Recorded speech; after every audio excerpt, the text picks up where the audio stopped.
Hey everyone, I hope you all are doing great on your 7-day health reset. And I want to take this opportunity again to thank you for deciding to partner with us on this very, very important journey that you're on, this 7-day health reset.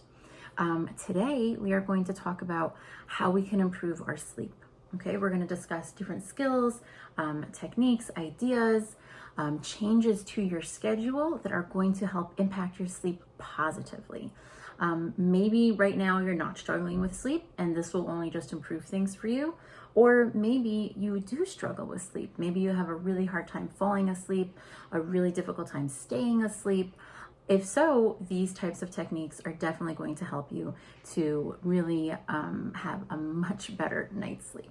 And I have to tell you, I've worked with clients that have been struggling with sleep, and I worked with clients and they've kept to this routine and it really, really helped them. So I know some of it can be a lot. Some of these ideas and concepts are very different and new for some people. It's like a major change. If you want to pick, a couple things here and there because it's too much to change at once, that's okay. The clients that I've had that have really tried these things and stuck it out, it has really helped them. And I hope it's going to be really helpful and effective for you guys too. So let's dive right in. First of all, it's really important to talk about and to discuss a healthy sleep routine in general, your evening routine. Okay, so everybody knows this is like a hot topic. Everybody knows this now. Screen time is incredibly important, to limit screen time. So if you are struggling to fall asleep and to stay asleep, then the recommendation is 1 to 2 hours before you want to be asleep, no screen time, okay? So that's iPads, phones, TVs, computers, laptops, all of the above. So we all know that the research has shown that the light that emits from all of those electronic devices keeps your brain up and stimulated and does not let your brain fall asleep. Okay, so if it's not an issue for you, if you want to improve your sleep in general, if you want to start maybe a half hour before going to bed to turn off all your devices, but if sleep is really a struggle for you, I highly recommend 1 to 2 hours, cut out the screen time. So what are we doing in place, right?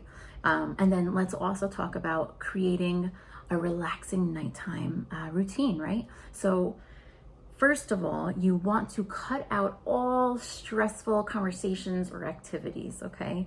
So we're not having a major discussion, stressful discussion with our partner, with our friend, with our boss. I mean, we definitely shouldn't be doing any work at night, right? But you should not be having stressful conversations. You should not be doing work, working on a project, presentation for work or for school. You shouldn't be having stressful conversations, stressful activities. Really try to cap it to like 8, 9 p.m. You should not be doing any of that stuff. I think if it's possible, you shouldn't be doing work past, 6 p.m. if that's possible. Whether that's, like work, your job, your employment, right? You need to have a very firm break between work and home life. But I'm talking about other stressful things, stressful conversations with your partner, with a friend, stress just in general with life's activities. We should really not engage in those sorts of things past, 8, 9 p.m. So what are we doing instead, right? And we're not using our devices. So what are we doing? We're gonna try to be creative, okay? You're gonna think about what relaxes you, what do you enjoy? Maybe it's reading a book. Maybe it's listening to a podcast, listening to music. Again, if you're using a device, you would want to put it face down. And for sure, you want to use nighttime mode. And most phones come with a setting that takes out a lot of the light that affects us negatively. So you would want to turn on the nighttime mode on your phone if you're going to use your phone to listen to a podcast or something, right? So at least we're going to do that, and you're going to put it face down. If you have Alexa, use your Alexa, right? Listening to things, taking a nice warm bath and reading a book, or taking a warm shower and listening to music. Arts and crafts, crafting, different things, whatever, is fun, but not super exciting, and relaxes you. Okay. Maybe word puzzles, not on a device, like the old fashioned type of thing. playing a game, you know, like not on a device, right? Like I'm talking about old fashioned. You know, find stuff that you know helps you relax. Some people enjoy cleaning, like organizing, not like heavy scrubbing, right? But like organizing, tidying up, that helps them relax. So do peaceful activities when it's time to start winding down, when it's time to get ready, you know, getting closer to going to sleep. Also, there are a bunch of other things that you can utilize that will help you to relax and wind down. So something that I really love that's very helpful is essential oils. If you've never used them before, definitely try it out. If you're a fan of them, amazing. So there's different ways that you could utilize essential oil. If you want, you can get something like lavender, or, you know, they have different blends, like a sleepy time blend, and you can drop 3 drops on your pillowcase. You could also get an oil diffuser, and that diffuses the smell throughout your room. You could also get some coconut oil, melt it down to its liquid state, wait till it cools off so you don't burn yourself. And then you will drop 5 drops of whatever essential oil blend you're using into the coconut oil.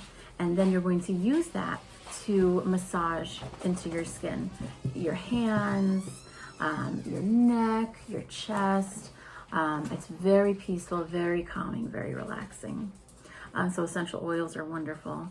And then there's also different herbal teas that you can be using, hot teas. You would want, every different company is going to have a different blend. So essential oils are wonderful. Let's also talk about teas, herbal teas. So teas are wonderful. If you get the right brand, there are really medicinal grade herbs in the tea that are very helpful for a multitude of different issues that are going on. But what you want to do is you want to find either a tea that's for calm, relaxing, peaceful, or a sleepy time blend. So these teas really are very powerful, and they do help to calm our body, calm our brain, and help to induce restful sleep. My husband is going to talk a little bit later about different supplements and teas, and different ones, specific ones that you can use to specifically help with sleep. So I'm going to let him talk a little bit more about that. Okay. So tea, wonderful to do. Since we're on the topic of tea, food, drinking, let's talk a little bit more about that. You really have to analyze the amount of caffeine that you're ingesting throughout the day, that you're eating, drinking. It's very important. So many people don't realize certain things have caffeine in them, and they're drinking, eating them, late at night, having things that are really, or even, in the evening, that things that are going to stimulate us and keep us awake, that impede healthy sleep. So number one, look through your closets, your pantries, your fridge, and make sure that the stuff that you're taking in the afternoon, evening, does not have any caffeine in it. Now, if you're somebody that sleep is a big struggle for, I would honestly say past like 11 a.m., do not have any more caffeine. I mean, you should not be drinking caffeine throughout the day. Even decaf has a little bit of caffeine in it, a little bit. So if you're really struggling, we got to eliminate all caffeine. Obviously, sugars, things like that are going to really keep you wired for a bit and not going to let you sleep very well. So for sure, caffeine, sugary drinks, soda, teas that have caffeine in them, coffee. If you're really struggling, I would, stay away after 11 a.m., honestly. Then also very interesting, and when you're doing that little inventory to see what caffeine you have in your home. I was talking with a client about this, I was doing the sleep talk with a client, and I was talking about teas to have before sleep to help induce a healthy sleep. And the client said, oh, don't worry, every single night before I go to sleep, I have a big hot steaming cup of green tea. And I said, no, let's stop that right away. Green tea has so much caffeine in it, and people don't realize that. So read the different tea that you're drinking. Read it to make sure that there's no caffeine in it. Same thing with any of your drinks, even your cold teas that you have. Whatever, anything that you've got, make sure that it does not have any caffeine in it. Now, when you're doing this 7-day, the health reset, you're going to be really only eating specific things, and it's going to work out for you. But more when we're done with these 7 days, really check to make sure what you're consuming does not have a lot of caffeine in it. Okay. All right. And also, obviously, sugary things, we shouldn't really be having that anyways, but if you do tend, or you're having a celebration or whatnot, you really want to make sure that you're not having a lot of that stuff late in the evening. Now, when we're on this topic, a lot of people don't realize the actual process of eating food and digesting the food keeps you awake. So if you're really struggling with sleeping, I would say past 7 o'clock, don't eat anything. If it's not such a struggle for you, maybe 9 o'clock, cap it, don't eat anymore. But the act of your body digesting food keeps your brain awake and does not let you fall asleep. Okay. So for so many reasons, we shouldn't be eating at nights, but since we're talking about sleep, right now it could really impede your sleep, but there's plenty of other reasons why we shouldn't be eating things at night.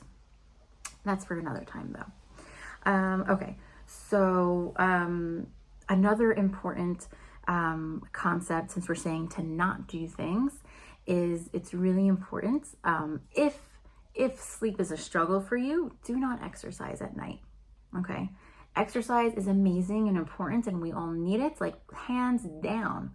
However, when you exercise, you are producing endorphins. Those are the feel-good hormones, and they flood your brain, right? Which is wonderful. And for mental health, I talk all the time to my clients about this. And in general, to just be healthy physically and mentally, emotionally, yes, we must exercise. But if you're struggling with sleep, do not exercise past, 7, 8 p.m. because it riles you up. It gets you feeling energized and good and positive and energy. And that's not what we want for when we're getting ready to wind down to go to sleep. So again, if you are struggling, don't exercise past 7, 8 p.m. for sure. Okay. Now, exercise is key though for having a good, healthy night's sleep. And let me explain. It's very important to have activity during the day. Okay. You want during the day, you want to be active, productive, accomplishing things, moving around, getting movement. Okay. So we've got daytime activity, active moving, versus nighttime rest, peace, calm. Okay. So during the day, that's when you need to be getting all your stuff done. Be, productive, accomplished, moving, right? I'm not saying like drive yourself crazy, but I'm saying like you should not be sedentary all day long. You need some movement throughout your day. That's why it's wonderful if you can exercise in the morning, or maybe right after work exercise before it gets too late. And exercising outside is even best if you're able to. If not, any type of exercise is great. But the reason why I say exercising outside is because the research has shown that in order to, and now we're going to get into the next topic too, which is talking about your circadian rhythm. So we're going to blend these two topics together. Okay. So circadian rhythm is your inner clock for exactly your clock. When are we supposed to be active and up, and when are we supposed to be calm and asleep? So circadian rhythm is innate in all of us, and it's the thing that tells you, it's time to wake up, or I'm sleepy, it's time to go to sleep now. And a lot of times our circadian rhythm is off, and we have to reset it. So one of the ways that we reset the circadian rhythm is by having, the doctors and research has recommended that you need to have 2 bursts throughout the day, 2 20-minute bursts of direct sunlight, being outside in the sun, soaking it up. If you can add some activity in there, that would be great. Maybe on your lunch break, you can go for a brisk walk. Maybe in the morning before you go for work, go on a walk. You have a pet, you come home, you walk your pet. Come home from work, you go for a walk. Try your best any way you can possibly. You're a stay-at-home mom, go out with your kids, put the baby in the stroller and go out for a walk twice a day in the sunlight. Okay, bring your kids to the park. You need 2 bursts of 20 minutes each, in each burst of direct sunlight, and that is going to help reset your circadian rhythm. Okay, now along with that, what you also need is when nighttime hits, when it starts to get dark, it starts to get dark in your apartment too. Okay, we've got to be careful about light intake in our apartment. Now, before we go into that, I just want to mention a little bit more about circadian rhythm. So back in the day, cavemen, our circadian rhythm was so perfect, right? It was working so well because you were up, and when the sun came up, that was your source of light. And when the sun went down and the moon went up, it was time for bed. There was not a lot of light, so you naturally had to go to sleep. Your day started when the sun rose, and your day ended when the sun set. And that's what our body is used to. That's how we were created. With the advent of civilization and technology and industry and living in civilization, we don't need to rely on the sun anymore, right? We've got electricity, right? So for so many of us, our circadian rhythm is totally out of whack because we stay up late at nights. We've got lights, busting in our house, super bright lights at night. The day doesn't stop when the sun goes down. So many people are busy, move, got this project, got that project I got to do. So our circadian rhythm is really off, and you have to work really hard to set it back onto the normal rhythm. Activity during the day, peaceful, calm at night. And another way that you can do that, when nightfall happens, you should not be having blaring lights in your apartments. That white light is it's really not good for you. And it's just loud and bright, and it keeps you like very alert. And it's not peaceful and relaxing. You would want to get some light bulbs that are like soft yellow light. Those are really much more peaceful and relaxing. So when nighttime comes, we are turning off all the big bright lights. I'm not saying sit in utter darkness. You can have that really peaceful, calming yellow, soft light, different little lamps or whatnot that you can turn on, but no blaring white lights. Okay. You need to teach your body daytime is bright and active, nighttime is peaceful, darker, dim, and relaxing. Okay, so that's going to help to set your circadian rhythm. On the topic of light, let's also talk about a light inventory in your bedroom. Since we said the light from screens, right, and light in general can really keep us awake, specifically the screen. That's a different type of light, right? But you have to really do an intake in your bedroom. You may not be realizing this, but there could be a lot of light sources in your bedroom that's actually keeping you awake. For sure, TV being on, not great for you. The bright light emitted from the screen, we already said that. But maybe your curtains are not fabulous and you're getting tons of light from the street lights outside or cars passing by. Maybe the bathroom light is on and it's really bringing in a lot of light into your room. Maybe the hall light is on and it's bringing a lot of light in. For some people, even their alarm clock next to their bed, the light that emits from the alarm clock keeps you up. So I would do a strict inventory of light in your room, especially if sleep is a problem for you, and eliminate all the sources of light, okay? Anything coming in from under the cracks, try of the door or whatnot. Try your best blackout curtains. Try your best to eliminate all sources of light, okay?